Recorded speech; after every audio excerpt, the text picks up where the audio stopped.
Arsenio Hall shook up late-night television over a decade ago with his groundbreaking syndicated show. It made a whole lot of money, too. Now he's searching for stars on CBS as host of the hit talent showcase Star Search. The show airs Saturday nights at 8 p.m. And there he is, and here he is. Hey, nice to see you. Thank you, sir. This is a dream come true for me, man.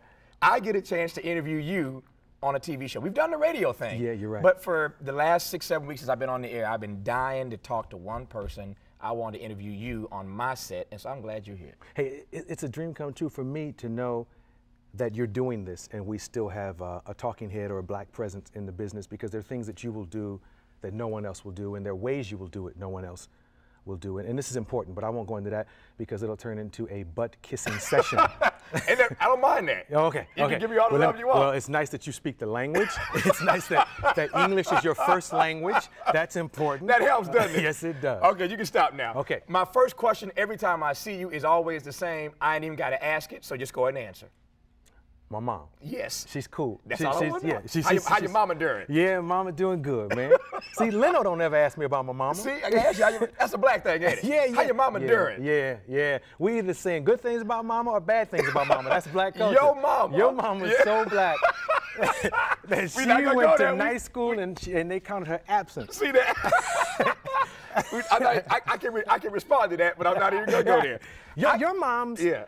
You're a PK. I am a preacher's kid. So are you? Yes. We're both PKs. Yeah. Preacher's kids. What was that experience like for you?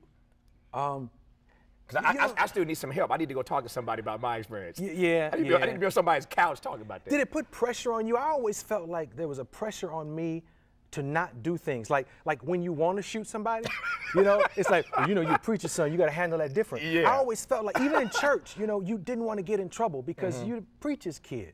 And so I wasn't good because I wanted to be. I was good because I had that pressure on me. I was like the anti-Jenna Bush. It was like I knew that because of Dad, I had to do it right. Yeah. Jenna clearly don't give a damn. My experience was this. Because I grew up in a Pentecostal, holiness, speaking in tongues tradition, the charismatic thing, there's a whole lot of stuff, as you know, that we couldn't do to begin with. Yeah. But I felt like there were certain things that I really wanted to experience. There were certain folk in the faith that didn't think that being a lawyer was honorable, that being a doctor was honorable, and I was like, y'all limited my future. So I still have an abiding faith, and I still go to my church. I'm very much involved here in LA, but it was limiting for me in that way. But fortunately, I was able to work it out. I remember thinking that I had to wait until I was married to have sex. And you weren't supposed to, though. Yeah. And and you did. There was that pressure, though. Yeah.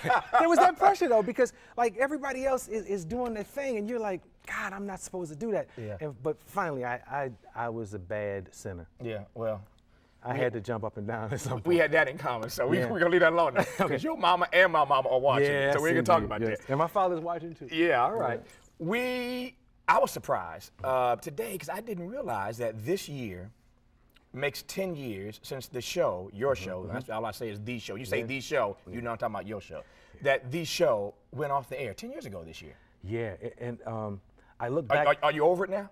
Yeah, I think I am. It's been 10 years, I've said The business has changed so much, and in retrospect, I can look and say I made the right move. At that time, I mean, you know the story, at that time, my agent was Michael Ovitz from CAA, the super agent. He was also Letterman's agent. He was everybody's agent. Yeah, he really was. If you were somebody, he was your agent, and he was making a deal for Letterman at that time to go to CBS, get a lot of money, and become the #1 piece of business for CBS. And I don't want to get too into the business of television, but you know how syndication works and going to Nappy and all that kind of stuff. My biggest affiliate was CBS. Even though I was Channel 13 in LA, if you go to Chicago, my power base was CBS affiliate. Because CBS had no late night program. Right, they had nothing, I was it. So me and Paramount would sell our show to CBS, and when Letterman made that move, Michael Ovitz said, this is the time to get out, I think, unless you want to try to find smaller stations like 13 or like 9 around the country and create a power base with those. But as you know, if you can have one network that is the majority of your syndicated stations, your O&Os, you're much better off, you're much more powerful. And I chose at that time to make the move. I said, okay, let's send a letter of resignation to Carrie McCluggage. And in my mind, because it ain't all a wonderful fairy tale, I was like, and what I'll do is I'll go do movies. Right. And I think probably the biggest mistake, well, the second biggest mistake I've ever made. Yeah. I'm about to ask that. You know, you set me up to ask me what the biggest you know, was. the first biggest mistake is always a woman. But we'll talk about that during commercial. Yeah.